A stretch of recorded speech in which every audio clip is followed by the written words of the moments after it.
नमस्कार, आदाब, सत श्री अकाल, सुस्वागतम। स्वागत है आप सभी का हमारे नए YouTube चैनल अकाउंट्स कैप्सूल में। ये है वीडियो नंबर 60। पिछली वीडियो में हमने बात करी थी अकाउंटिंग क्वेश्चंस के कुछ बेसिक क्वेश्चंस के बारे में।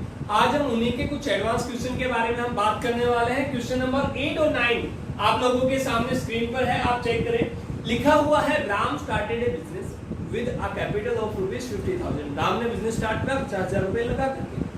उसने लोन भी लिया 25,000 रुपए का एक्सिस बैंक से on 1 April 2018। During the year he had introduced further capital. साल के दौरान उसने कुछ नई कैपिटल भी लगाई 25,000 रुपए एंड विड्रॉन 15,000 रुपीज, और उसने पैसे निकाल लिए 15,000 रुपए फॉर पर्सनल यूज। मैं कह सकता हूं ड्रॉइंग है। ऑन 31 मार्च 2019, 31 मार्च 2019 को हिज एसेट्स वर ₹1,50,000। उसकी एसेट्स थी 1,50,000 रुपए। Find closing capital and profit and loss account during the year. Closing capital निकालनी है, profit and loss during the year निकालना है। क्लोजिंग कैपिटल के क्वेश्चन जो है वो हमने पिछले वीडियो में करे थे। आज हम बात करने वाले हैं इन्हीं के एडवांस क्वेश्चन के बारे में। सो आपको अच्छे तरीके से पता है कि क्लोजिंग जो कैपिटल होगी वो निकाली जाएगी। देखिए, दो तरीके होते हैं क्लोजिंग कैपिटल निकालने के। एक होता है आपकी अकाउंटिंग इक्वेशन के फॉर्मूले से आप निकालते हैं, और अकाउंटिंग इक्वेशन का फॉर्मूला या अकाउंटिंग जो इक्वेशन थी वो क्या थी? वो थी आपकी assets is equal to liability plus capital. यहां पे आपने कैपिटल निकालनी है। आपके पास जो फॉर्मूला था वो था assets is equal to liabilities plus capital. यह आपके पास फॉर्मूला था। आपने कैपिटल ही निकालनी है तो आप क्या करते हैं? एसेट्स में से लायबिलिटी घटा देते हैं। आपने क्लोजिंग कैपिटल निकालनी हो तो आप क्या करेंगे? क्लोजिंग एसेट्स में से क्लोजिंग लायबिलिटी घटा दो। आपको अच्छे तरीके से समझ आया।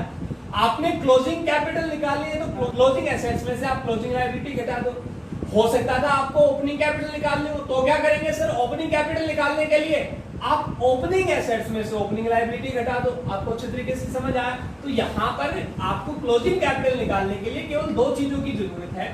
पहली आपकी क्लोजिंग एसेट्स और दूसरा जो है वो आपकी क्लोजिंग लायबिलिटी। मेरी बात आपको समझ आ रही होगी। Closing liabilities. एक तो ये फॉर्मूला है जो अकाउंटिंग इक्वेशन से निकल करके आता है। ये आपका क्वेश्चन नंबर 8 है। ये फॉर्मूला जो है वो आपका निकल करके आता है अकाउंटिंग इक्वेशन से। देखिए, एक और फॉर्मूला होता है। मैं एक एग्जांपल ले लेता हूं। आपने 10,000 रुपए लगा करके कोई बिजनेस स्टार्ट करा और मैं कहता हूं कि साल के दौरान आपको जो प्रॉफिट हुआ वो 5,000 रुपए हो गया। तो अब आपके पास कितने पैसे हैं? आप मुझे बताएंगे आपके पास कितने पैसे? तो आप कहेंगे सर 10,000 रुपए मैंने बिजनेस में लगाए थे, वो है मेरे पास, और 5,000 रुपए मुझे प्रॉफिट हो गया। तो मेरे अभी कितने पैसे हैं मेरे पास? मेरे पास 15,000 रुपए हैं। आपको समझ आया? तो यहां से आपको पता चला कि आप ओपनिंग कैपिटल में अगर कुछ ऐड कर देंगे, वो कुछ क्या है? वो सर कुछ और नहीं बल्कि आपका प्रॉफिट है। आप क्या करेंगे? ओपनिंग कैपिटल में अगर प्रॉफिट ऐड कर देंगे, तो आपका क्या निकल करके आएगा? वो सर क्लोजिंग कैपिटल निकल करके आएगी। मेरी बात अच्छे तरीके से समझ आएगी आपको। आपने करा क्या सर? ओपनिंग कैपिटल आपके पास में 10,000 रुपए थी, आपके पास 5,000 रुपए आपको प्रॉफिट हो गया। मैंने आपको बताया भी था कि आपको जब भी प्रॉफिट होता है तो आपने कैपिटल में ऐड करने हैं। जब मैं आपको अकाउंटिंग इक्वेशन समझा रहा था तो आपको यहां से पता चला कि आपकी क्लोजिंग कैपिटल कितनी हो गई सर? 15,000 रुपए हो गए। चलिए, इसी एग्जांपल को हम थोड़ा सा और ब्रॉड करते हैं और थोड़ा सा और बढ़ाते हैं, इसका एक्सप्रेशन करते हैं।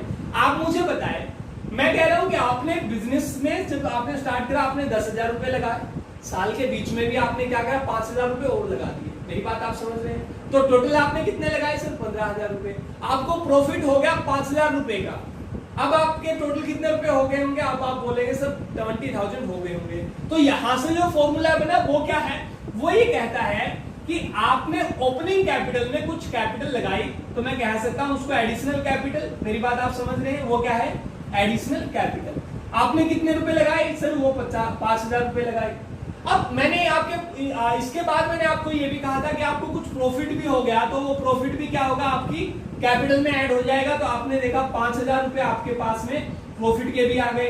तो अब आपके पास में कितने रुपए हो गए होंगे? तो मैं कहूंगा सर क्लोजिंग जो कैपिटल आपकी होगी वो क्या होगी? तो क्लोजिंग कैपिटल अब आपकी कितनी रुपए होगी? 20,000। तो यहां से आपको पता चला कि क्लोजिंग कैपिटल निकालने का फॉर्मूला क्या है? Opening capital plus additional capital plus profit. तो क्या आ जाएगी आपकी? क्लोजिंग कैपिटल आ जाएगी। यहां तक मेरी बात आपको समझ आएगी।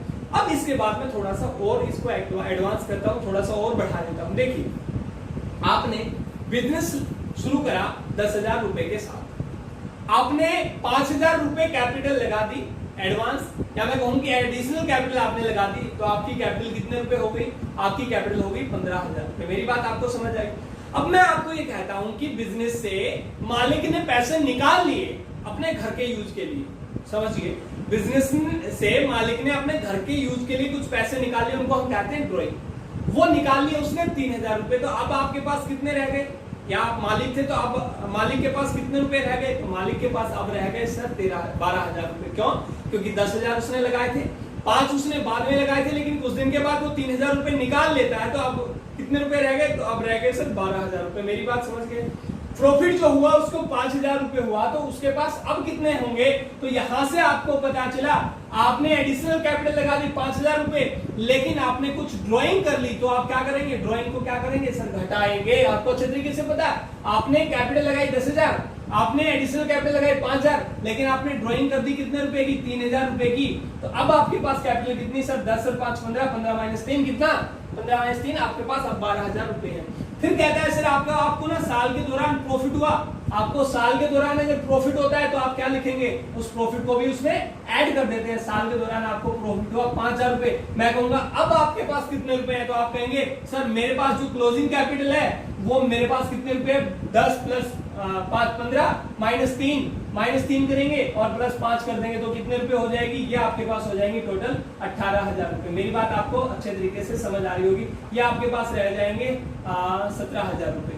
यहां तक आपको अच्छे तरीके से समझ आया आपके पास। चलिए, इसी को मैं थोड़ा सा और एडवांस करता हूं। मैं ये कहता हूं यहां प्रॉफिट की जगह आपको लॉस होता, तो आपकी क्लोजिंग कैपिटल कितनी होती? समझिए, आपके पास 10,000 रुपए थे, 5,000 रुपए आपने और लगाए, टोटल 15,000 हो गए, 3,000 आपने निकाल लिए, आपके पास 12,000 रह गए।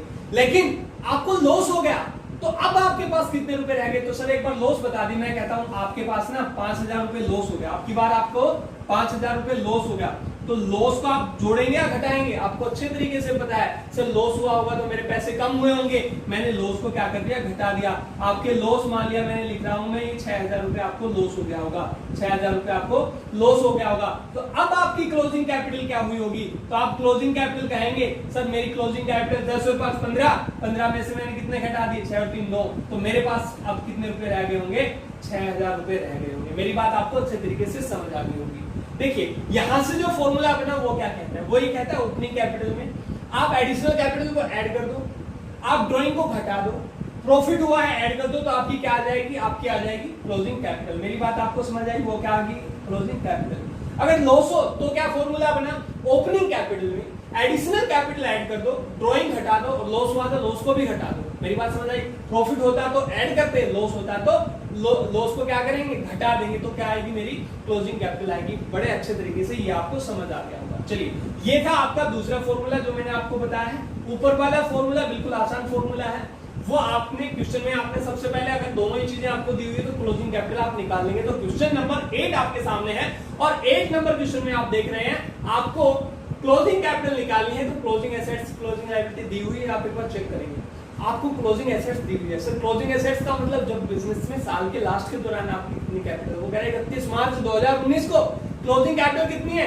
1,50,000 रुपए। 1,50,000 रुपए आपकी क्लोजिंग कैपिटल है, क्लोजिंग एसेट्स है। यही देखा 1,50,000। तो सर ये तो मेरी आ गई, लेकिन मेरी क्लोजिंग कैपिटल कितनी होगी? क्लोजिंग लायबिलिटी पता चल जाएगा तो क्लोजिंग कैपिटल निकाल लेंगे। अब क्लोजिंग लायबिलिटी नहीं दी हुई, इसका मतलब सर दूसरा फॉर्मूला होना चाहिए। बेटा नहीं, ऐसा नहीं है। अभी आप चेक करेंगे लायबिलिटी कोई दी हुई थी, साल के शुरुआत में कोई लायबिलिटी है आपके पास, तो आपने देखा हाँ सर है ना। कितने रुपए? 25,000 का लोन लिया था। कहां से? एक्सिस बैंक से। सो जो 25 रुपए का लोन लिया हुआ था वो आपकी साल के शुरुआत में आपकी लायबिलिटी थी। अब मुझे एक बात बताइए, क्या आपने वो लोन आपने पे कर दिया? तो आप बोलेंगे सर लोन तो हमने पे नहीं करा, कहीं लिखा ही नहीं है। राम ने लोन जो है वो पे कर दिया, तो लोन जब तक पे नहीं हुआ है तो वो आपकी लायबिलिटी अब भी बनी हुई होगी ना। साल के लास्ट में भी वो आपकी लायबिलिटी होगी या नहीं होगी? तो सर साल के लास्ट में भी तो वो आपकी लायबिलिटी होगी, क्योंकि वो आप देने तो अब भी पड़ेंगे आपको। आपको समझ आया कि सर क्लोजिंग लायबिलिटी वही हो गई जो आपकी ओपनिंग लायबिलिटी थी अगर नहीं दी हो तो, और कहीं पर लिखा ही नहीं हुआ कि आपने ओपनिंग लायबिलिटी पे कर दी, तो आप समझ गए क्लोजिंग लायबिलिटी आपकी कितनी है 25,000। यहां से आपको पता चल गया कि क्लोजिंग कैपिटल कितनी है, क्लोजिंग कैपिटल कितनी है, तो सर क्लोजिंग कैपिटल कितनी हो जाएगी 21,25,000। यहां तक मेरी बात आपको समझ आ गई। अब इसके बाद कह रहा है सर प्रॉफिट और लॉस निकालिए, प्रॉफिट और लॉस निकालिए। देखिए प्रॉफिट और लॉस निकालने का ना हमने बहुत सारे फॉर्मूले पढ़े। अब समझिए प्रॉफिट निकालने का क्या फॉर्मूला था, प्रॉफिट निकालने का एक ही फॉर्मूला था, क्या सर, जो आपकी क्लोजिंग कैपिटल है ना वो आपकी ज्यादा होगी, क्लोजिंग कैपिटल आपकी ज्यादा होगी, उसमें से क्या घटा देंगे आप, ओपनिंग कैपिटल घटा देंगे, ओपनिंग कैपिटल घटा देंगे। मेरी बात आपको समझ आएगी। सर ये तो तब था ना जब हमें ना एडिशनल कैपिटल दी हुई थी ना ही आपको ड्राइंग दी हुई थी, तो हमने कुछ इस तरीके से करा था। देखिए आपने ओपनिंग कैपिटल आपको दी हुई थी, ओपनिंग कैपिटल कुछ दी हुई थी, मान लिया कुछ भी है आपके पास में, आपने उसमें क्या करा था, आपने उसमें प्रॉफिट ऐड किया था, आपने उसमें प्रॉफिट ऐड करा था, या आपने प्रॉफिट ऐड कर दिया तो क्या निकल करके आया था सर, आपका निकला था क्लोजिंग कैपिटल, क्लोजिंग कैपिटल निकल करके आया था। मेरी बात आप समझ रहे हैं, क्लोजिंग कैपिटल निकल करके आया था।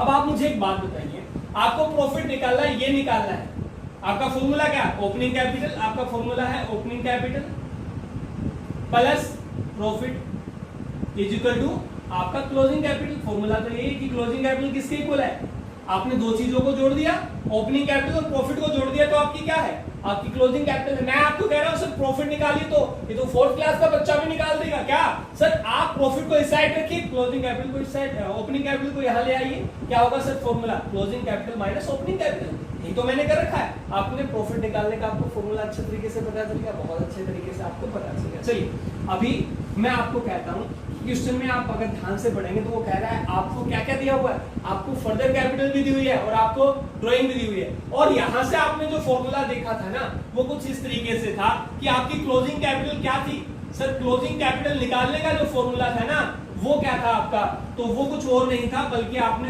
ओपनिंग कैपिटल में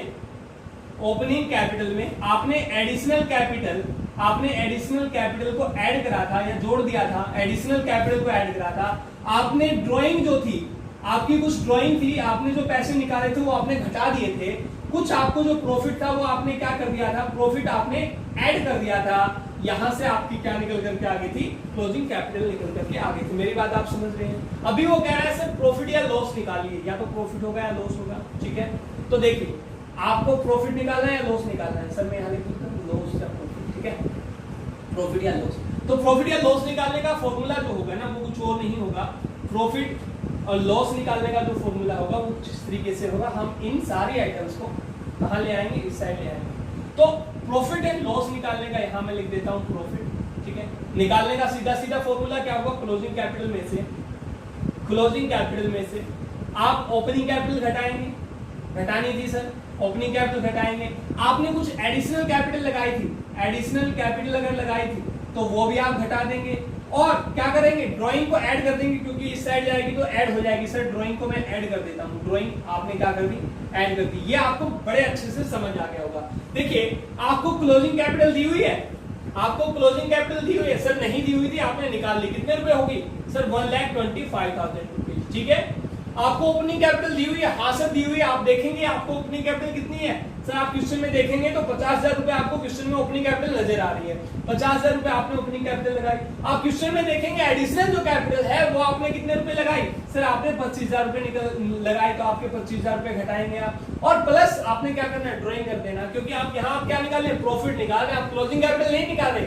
क्लोजिंग कैपिटल निकाल रहे थे तो आप सीक्वेंस में ले रहे थे चीजों को, आपने प्लस करा था प्रॉफिट को, लेकिन अब तो हम प्रॉफिट निकाल रहे हैं, तो आप क्या करेंगे, ड्राइंग को ऐड करेंगे, तो आपको अच्छे तरीके से पता चल गया होगा ड्राइंग जो है वो आपके कितने रुपए है, 15,000 रुपए। मेरी बात आपको अच्छे तरीके से समझ आई होगी। ये आपके जो टोटल रुपए हो गए ये हो गए 1,40,000, 1,40,000, और आप इसमें से घटा देंगे कितने, 50,000 और 25, टोटल आपके 75,000। तो 40,000 ये और 25,000 ये आपके जो होंगे टोटल 65,000 जो है आपका प्रॉफिट आ जाएगा। मेरी बात आपको अच्छे तरीके से समझ आ गई होगी, आप कर लेंगे। सर हो सकता था यहाँ पर ये जो वैल्यू है ये नेगेटिव में आ जाती, तो उस टाइम पे वो क्या था, वो प्रॉफिट नहीं रह जाता, वो लॉस हो जाता। आप अच्छे तरीके से समझ गए, फॉर्मूला यही है। अगर ये वैल्यू नेगेटिव में आ जाती तो आप क्या लिख देते, ये लॉस था। मेरी बात आपको अच्छे तरीके से समझ आ गई होगी। ये था हमारा क्वेश्चन नंबर 8। अब हम बात करने वाले हैं अपने क्वेश्चन नंबर 9 के बारे में, और क्वेश्चन नंबर 9 जो है वो आपका बिल्कुल एडवांस क्वेश्चन है। अब तक जितने भी क्वेश्चन आपने अकाउंटिंग इक्वेशन के करे थे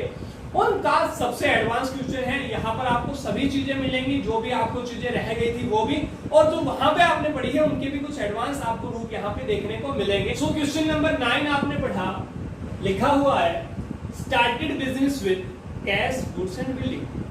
बिजनेस स्टार्ट करा है। अब तक आपने जो भी पढ़ा था, देखिए क्वेश्चन नंबर 3 में हमने पढ़ा था कि कैश और गुड्स लगा करके जब बिजनेस स्टार्ट करता है, तो आपको बखूबी पता है कि जब भी बिजनेस स्टार्ट करता है कैश गुड्स और कैपिटल तो या बिल्डिंग लगा करके आप अपना बिजनेस स्टार्ट करता है, तो वो टोटल मिल करके क्या बनती है, आपकी कैपिटल बनती है। सो आपने यहाँ पे लिखा सबसे पहले स्टार्टेड नंबर फर्स्ट जो है ट्रांजेक्शन आप यहाँ पे लिखेंगे started business with cash goods and assets. यहां से मेरी आप बात समझ गए, फिक्स एसेट्स का जिक्र करना। कैश लगाई, गुड्स लगाए और फिक्स एसेट्स उसने लाए, तो आपकी जो टोटल कैपिटल होंगी, क्योंकि ये ओनर का पैसा था, ओनर अपनी चीजें ले रहा है, ओनर अपना पैसा दे रहा है, तो टोटल आपने देखा 50,000 रुपए कैश लेकर के आया, 20,000 रुपए गुड्स लेकर के आया, तो आपके पास कैश कितने हो गए सर? आपके पास कैश हो गया 50,000 रुपए। यहाँ तक मेरी बात आपको समझ आ रही है। प्लस आपके पास स्टॉक कितना हो गया? स्टॉक कह रहे हैं सर 20,000 रुपए का स्टॉक लेकर के आया, 20,000 रुपए का गुड्स आपका लेकर के आया है, तो 20,000 रुपए आप यहाँ पे गुड्स के दिखा देंगे। एंड प्लस आपके पास बिल्डिंग हो गया, तो आप बिल्डिंग दिखा देंगे। बिल्डिंग कितने रुपए की सर? बिल्डिंग कह रहा है 2 लाख रुपए की, सो 2 लाख रुपए आप बिल्डिंग के दिखा देंगे। तो टोटल जो है वो आपकी लायबिलिटी कितनी होगी सर? यही तो आपने वापस मालिक को देने पड़ेंगे, तो मालिक को कितने लोगे सर? 50 लोगे, 70 और 2 लाख रुपए, मतलब 2 लाख रुपए जो है 2,70,000 रुपए आपने कैपिटल के नाम से लिख दिए, ये आपने मालिक को वापस करने हैं। ये मालिक का पैसा है, ये आपका पैसा नहीं है। मेरी बात आप समझे? उसके बाद लिखा हुआ है second transaction board goods cash में भी खरीदे और क्रेडिट में भी खरीदे। अब तक आपने जो भी चीजें देखी थी वो आपने सिंगल देखी थी, मतलब 2 ट्रांजैक्शन को हमने ज्वाइंट नहीं करा था। लेकिन इस क्वेश्चन में खास क्या है, 9 क्वेश्चन में आपको 2-2 ट्रांजैक्शंस इकट्ठी करके दिखाई हुई है, 2-2 ट्रांजैक्शंस कंबाइंड करके दिखाई हुई है। तो आपने देखा बोर्ड गुड्स नंबर 2 ट्रांजैक्शन जो है वो ये कहता है गुड्स खरीदी, सो गुड्स, या मैं लिख सकता हूं परचेज गुड्स, लिख सकता हूं परचेज गुड्स फॉर कैश, या मैं लिख सकता हूं क्रेडिट। क्रेडिट पर भी ली है उसने, आपने चीजें खरीदी है कैश में भी और क्रेडिट में भी, लेकिन आपके पास कितने रुपए का कैश में आपने चीजें खरीदी सर? 15,000 रुपए की। क्रेडिट में कितने रुपए की? 10,000 रुपए की। तो सबसे पहले तो मुझे ये बताओ, आपके पास चीजें आई होंगी कुछ ना कुछ, मेरी बात आप समझ रहे हैं? आपके पास जो चीजें आई वो कितने रुपए की आई सर? 15 और 10 कितने रुपए हो गए? 25,000 रुपए का आपके पास में स्टॉक आ गया। यहाँ तक आपको अच्छे तरीके से बात समझ आ रही है, ठीक है? 25,000 रुपए का आपके पास स्टॉक आ गया। आप मुझे एक बात बताइए, क्या आपके पास कैश आया या गया? तो आपके पास से कुछ गया भी होगा, तो आपके पास से कैश गया कितने रुपए? 15,000 रुपए आपके पास से कैश चला गया, 15,000 रुपए आपके पास से कैश चला गया। मेरी बात आप समझ रहे हैं? और आपने कुछ चीजें जो है उधार में ली हैं, और उधार में ली है तो आपने वो पे भी करने पड़ेंगे बाद में पैसे। इसका मतलब आपने अपनी लायबिलिटी भी बढ़ा ली, और लायबिलिटी में क्या सर किस नाम से लिखेंगे? आप लायबिलिटी में लिखेंगे क्रेडिटर के नाम से। मेरी बात आपको अच्छे तरीके से समझ आ रही होगी। ये क्वेश्चंस हमने अलग अलग ये ट्रांजैक्शन कर लिए थे, आपको ट्रांजैक्शन के इफेक्ट में कोई प्रॉब्लम नहीं आ रही होगी। आपने यहाँ पे दिखाना है, आपने 10,000 रुपए जो है वो आपने क्रेडिट अपने बढ़ा लिए, मतलब 25,000 रुपए का सामान आया, 15,000 आपने कैश में दे दी और 10,000 रुपए आपकी लायबिलिटी होगी। मेरी बात आपको अच्छे तरीके से समझ आएगी। सो न्यू इक्वेशन जो होगी आप चेक करेंगे, न्यू इक्वेशन क्या रहेगी? न्यू इक्वेशन जो होगी वो आपके 2,70,000 रुपए आपकी कैपिटल हो जाएगी, क्रेडिट में आपके 10,000 रुपए हो जाएंगे, कैश आपके पास कितने रुपए हो जाएगा सर? कैश अब की बार गया है तो आपके पास में ये 35,000 रुपए कैश रह जाएगा। आपके पास स्टॉक हो जाएगा 45,000 रुपए, और बिल्डिंग जो है वो आपकी हो जाएगी 2 लाख रुपए की, क्योंकि 2 लाख की थी, अभी कोई इफेक्ट इसके ऊपर नहीं पड़ा था। मेरी बात आपको अच्छे तरीके से समझ आए? आप चेक करेंगे 2,70,000 प्लस 10,000 2,80,000। यहाँ से आपने चेक करा कितना रुपए हो गया? 45 और 35 80,000 रुपए, मतलब 2,80,000 एसेट्स, 2,80,000 लायबिलिटी। यही तो अकाउंटिंग इक्वेशन कहती है कि आपकी लायबिलिटी टोटल लायबिलिटी आपकी टोटल एसेट्स के इक्वल होनी चाहिए। लायबिलिटी मतलब ओवरऑल लायबिलिटी, ठीक है? आपने जो पैसे मालिक को देने हैं वो भी, और आपने जो पैसे अदर को देने हैं वो भी। तो आपको समझ आया? ये आपका था नंबर 3 जो इक्वेशन है, आप ध्यान से पढ़ेंगे तो लिखा हुआ है goods costing rupee 20,000 sold at A profit of 10%। 20,000 रुपए की चीजें आपको 10% प्रॉफिट पर दे दी।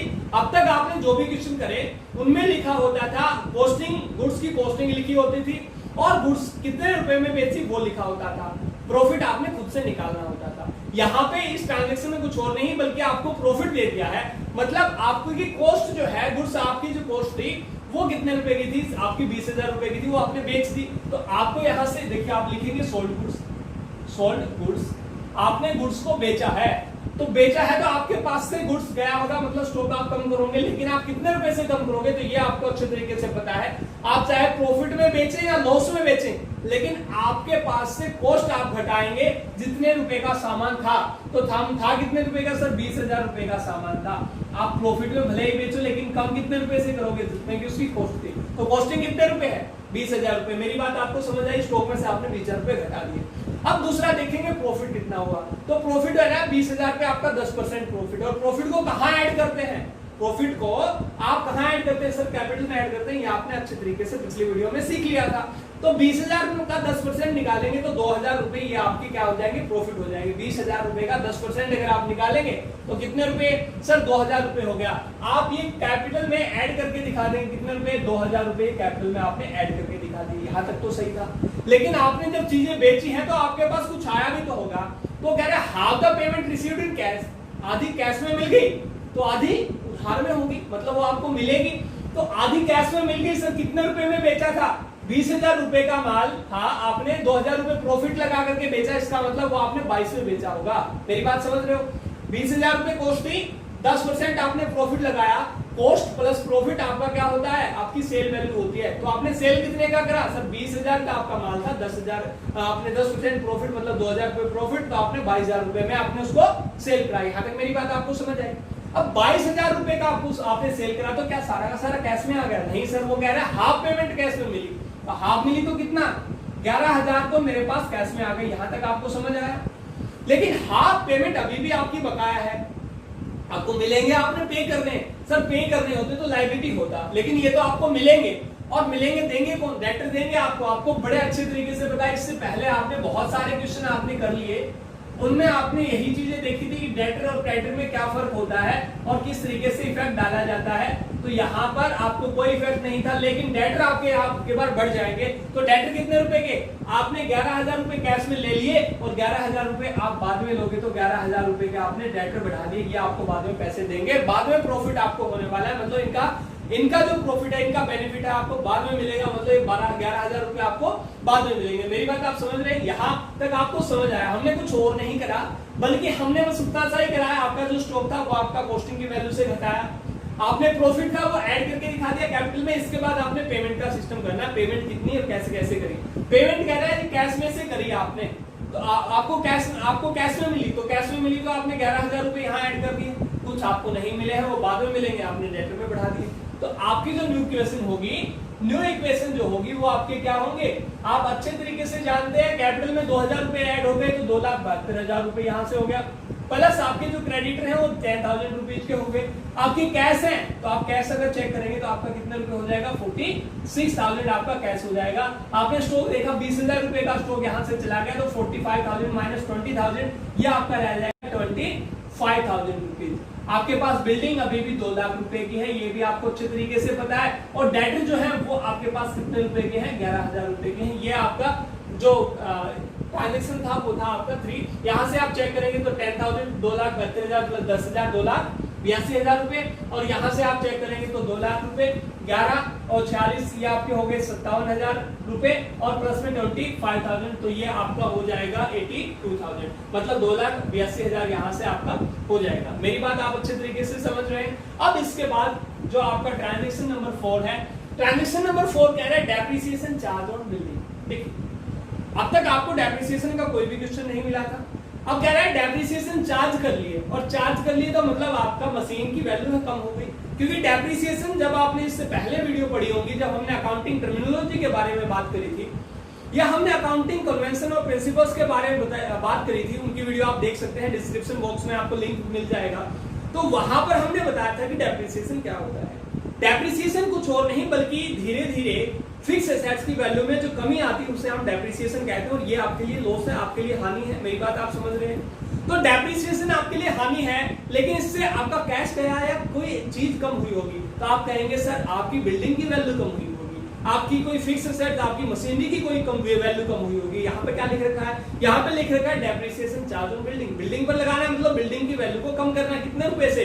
10,000 रुपए से। तो आप बिल्डिंग की वैल्यू को कम कर दोगे 10,000 रुपए से। मेरी बात समझ आई?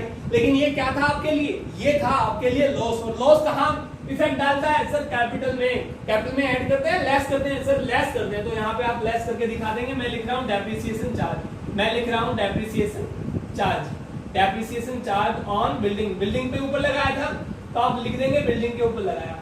अब लॉस कितना हुआ? 10,000 रुपए, मतलब आपका 10,000 रुपए डेप्रिसिएशन चार्ज हो रहा है। आप अच्छे तरीके से समझ गए। और बिल्डिंग में से भी मैं घटा करके दिखा दूंगा, क्योंकि बिल्डिंग की भी वैल्यू यहाँ से कम हो जाती है। डेप्रिसिएशन लगने से फिक्स एसेट्स की वैल्यू बढ़ती नहीं है, कम हो जाती है। तो आपकी न्यू इक्वेशन जो होगी वो निकल करके आ जाएगी। न्यू इक्वेशन आप चेक करेंगे, न्यू इक्वेशन हो जाएगी ये आपका 2,62,000 प्लस ये आपके हो जाएंगे क्रेडिट कितने रुपए के? सर 10,000 रुपीज की।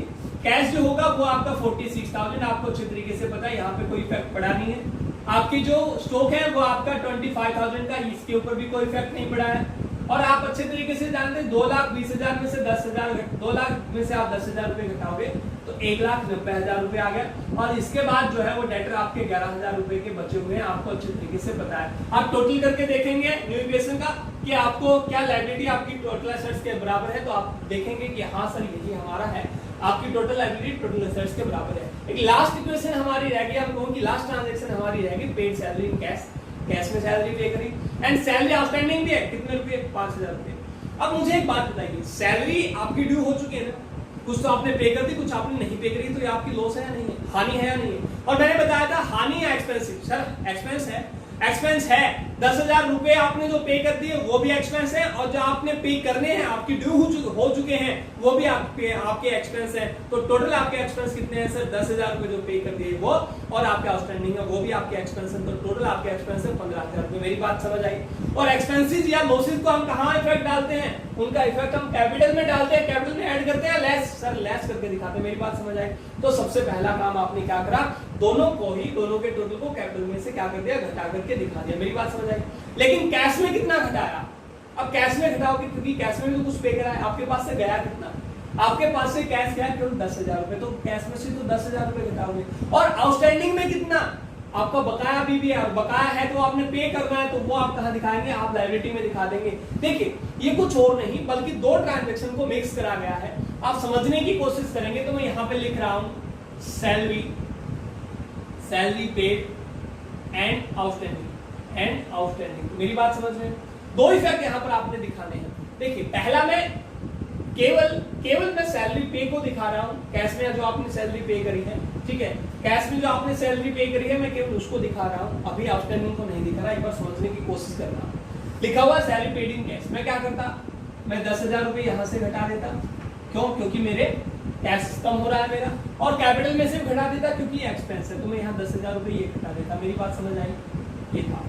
अब मैं कह रहा हूं कि आउटस्टैंडिंग सैलरी भी, तो आप क्या करेंगे? आउटस्टैंडिंग सैलरी के केस में आप क्या करते हैं? आपको बड़े अच्छे तरीके से मैंने समझाया था। कैश तो आपका गया नहीं, कैश नहीं गया तो यहां से तो आप कुछ नहीं करेंगे। तो आप इफेक्ट कहां डालेंगे? सर आपका खर्च तो था। हाँ सर खर्च था, तो मैं यहां से भी घटाऊंगा या नहीं? तो कितने रुपए घटाऊंगा मैं यहाँ से? 5,000 रुपए में और घटाऊंगा। मेरी बात समझ आई? 5,000 रुपए घटा दिए। लेकिन मैंने कैश में से तो नहीं घटाया क्योंकि मेरा ये मैंने अभी पे नहीं करा, और मैं पे करूंगा। और पे करूंगा तो मैंने आपको बताया था ये क्या हो जाएगा? ये आपका आउटस्टैंडिंग एक्सपेंस हो जाएगा, या आउटस्टैंडिंग सैलरी एक्सपेंस। ठीक है, तो आउटस्टैंडिंग एक्सपेंस के अंडर आएगा। और सर आउटस्टैंडिंग एक्सपेंसेस आपके बढ़ जाएंगे या कम होंगे? सर आपने पे करने हैं, इसका मतलब 5,000 रुपए आपके बढ़ जाएंगे। मेरी बात आपको समझ आई? तो यहाँ आपने देखा कि कैपिटल आपकी कितने रुपए घटाई? आपने जो कैपिटल घटाई वो कितने रुपए घटाई? 15,000 रुपए घटाई। 10,000 तो आपने कैश के एक्सपेंसेस के नाम से, जो आपने कैश में एक्सपेंस कर दी, जो सैलरी आपने कैश में दे दी वो, और 5,000 जो आपकी आउटस्टैंडिंग है। तो आपको अच्छे तरीके से समझ आया कि आपने करना क्या था। जब दो ट्रांजैक्शन को आपने इकट्ठा करना है तो आप इफेक्ट देख लेंगे कहां पर पड़ रहा है। आपने देखा यहाँ कैश में से आपने 10,000 रुपए दिए, आपके कैपिटल में कितने रुपए कम होंगे? टोटल जो आपके एक्सपेंस थे वो कम हो जाएंगे। आपके जो आउटस्टैंडिंग थे वो कितने हैं? आपके 5,000 रुपए। यहाँ तक आपको अच्छे तरीके से समझ आया। अब मैं इसको करने वाला हूं तो ये आपका हो जाएगा यहाँ से आपकी जो न्यू इक्वेशन आएगी आप उसको अच्छे तरीके से चेक करेंगे तो ये हो जाएगा आपका 2,47,000 रुपये, आपको अच्छे तरीके से पता है। और ये 10,000 प्लस यहाँ से आपको नजर आ रहा है 5,000। मेरी बात आपको अच्छे तरीके से समझ आई, ये हो गया। अभी हम चेक करेंगे ये रह गया आपके पास में कितना, यहाँ कोई इफेक्ट नहीं है, यहाँ पे कोई इफेक्ट नहीं है, तो आपने देखा ये हो गया आपके पास 36,000। यहाँ पे आपके पास में 25,000 रुपए स्टॉक है, 1,90,000 आपके पास बैलेंस बचा हुआ है किसका, बिल्डिंग का, ये आपने घटाना था। ये जो है डेटर आपके पास कितने रुपए के, 11,000 रुपए के आपके पास डेटर बचे हुए। आप जब टोटल करेंगे, टोटल एसेट्स और टोटल लायबिलिटी को मैच करके देखेंगे कि टोटल बराबर आ रहा है नहीं आ रहा है, तो आपका अकाउंटिंग क्वेश्चन पता चल जाएगी कि बराबर है। इसका मतलब ये आपका क्वेश्चन बिल्कुल ठीक है। अगर आपके लास्ट में बैलेंस, टोटल लायबिलिटी और टोटल एसेट्स आपके बराबर आ रहे हैं, मतलब आपने कहीं पर भी कोई भी गलती नहीं करी है। सो गाइस, ये था हमारा टॉपिक अकाउंटिंग क्वेश्चन। कल हम नए टॉपिक के साथ, नई वीडियो के साथ आपके साथ रूबरू होंगे। तब तक के लिए बाय बाय, टेक केयर।